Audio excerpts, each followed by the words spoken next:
कार्तिक महत्तम 30वां अध्याय। भगवान श्री कृष्णचंद्र जी महाराज ने कहा, हे प्रिय, नारद जी के वचन सुनकर महाराजा पृथु बड़े विस्मित हुए। अंत में उन्होंने नारद जी का पूजन करके उनको विदा किया। इसी कारण माघ, कार्तिक और एकादशी, यह 3 व्रत मुझे अत्यधिक प्रिय है। वनस्पतियों में तुलसी, महीनों में कार्तिक, तिथियों में एकादशी और क्षेत्रों में श्री द्वारका जी मुझे बहुत प्रिय है। जो प्राणी जितेंद्रिय होकर इनका सेवन करता है वह यज्ञ करने वाले प्राणियों से भी मुझे अधिक प्रिय होता है। जो प्राणी विधि विधान से इनकी सेवा करते हैं उनके अनुग्रह से सभी पाप दूर हो जाते हैं। भगवान श्री कृष्णचंद्र जी महाराज के वचन सुनकर सत्यभामा ने कहा, हे नाथ, आपने यह बड़ी बात बड़ी आश्चर्यजनक कही है कि दूसरे के लिए पुण्य के फल से कलह की मुक्ति हो गई। यह प्रभावशाली कार्तिक मास आपको अत्यधिक प्रिय है कि जिसे प्रतिद्रोह का पाप केवल स्नान के पुण्य से ही नष्ट हो गया। दूसरा प्राणी दूसरे द्वारा किया हुआ पुण्य उनके देने से कैसे मिल जाता है, यह आप मुझे बताइए। इस पर भगवान श्री कृष्ण जी महाराज ने कहा, बिना दिया हुआ पुण्य और पाप जिस कर्म द्वारा मिलता है उसे सुनो।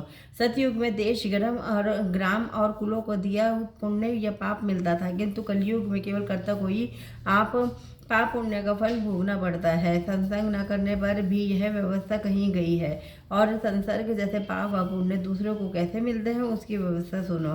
पढ़ाना, यज्ञ कराना और एक साथ भोजन करने से पाप पुण्य का आधा फल मिलता है। एक आसन पर बैठने तथा एक सवारी के चढ़ने से श्वास के आने जाने से पुण्य व पाप का चौथा भाग प्राणी मात्र को मिलता है। स्पर्श करने, भोजन करने और दूसरे की स्तुति करने से पुण्य और पाप का 6वां भाग मिलता है। दर्शन करने, सुनने और ध्यान करने से मनुष्य को पुण्य और पाप का 10वां अंश मिलता है। दूसरे की निंदा, चुगली और धिक्कार करने से उसका 100वां भाग मिलता है। पुण्य करने वाले मनुष्य की जो कोई सेवा करता है वह सेवा का भाग लेता है और अपना पुण्य उसे देता है। स्त्री, नौकर और शिष्य के अतिरिक्त जो मनुष्य दूसरे से सेवा करवा कर उसको पैसा नहीं देता तो वह सेवक उसके पुण्य का भागी होता है। पंक्ति में बैठे हुए भोजन करने वाले की पत्तल को जो व्यक्ति लांघता है वह उसको जिसकी की पत्तल उसे लांघी है उस अपने पुण्य का 6वां भाग दे देता है।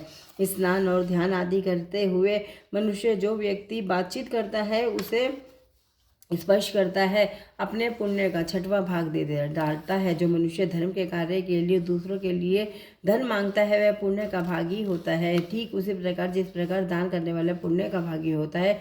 जो मनुष्य धर्म का उपदेश करता है, पश्चात से श्रोता से याचना करता है, वह अपने पुण्य का 6वां भाग उसे देता है।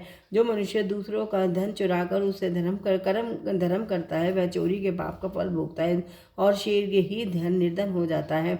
और जितना धन चुराता है वह पुण्य का भागी होता है। वह बिना ऋण के उतरे जो मनुष्य मर जाता है उनको ऋण देने वाला या सज्जन पुण्य के भागी होते हैं।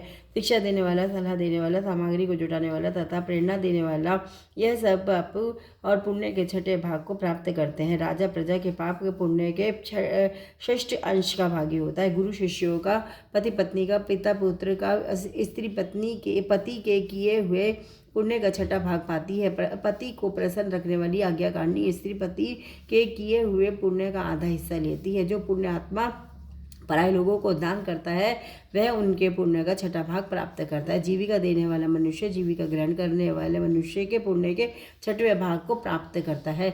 इस प्रकार दूसरों के किए हुए पुण्य तथा अथवा पाप बिना देने के भी दूसरे को मिल सकते हैं, किंतु यह नियम जो कि मैंने बतलाए हैं कलयुग में लागू नहीं होते। कलयुग में तो एकमात्र कर्ता को ही अपने पाप व पुण्य भोगने पड़ते हैं। इस संबंध में एक बड़ा पुराना इतिहास है जो कि पवित्र भी है और बुद्धि का देने वाला भी यही है। कहता हूँ, ध्यान से सुनो। 30वां अध्याय पूरा हुआ। हरे कृष्ण कृष्ण कृष्ण हरे हरे, राम राम राम हरे हरे, हर हर महादेव, हर हर महादेव, हर हर महादेव। श्री शिवाय नमस्तुभ्यं, श्री शिवाय नमस्तुभ्यं, श्री शिवाय नमस्तुभ्यं।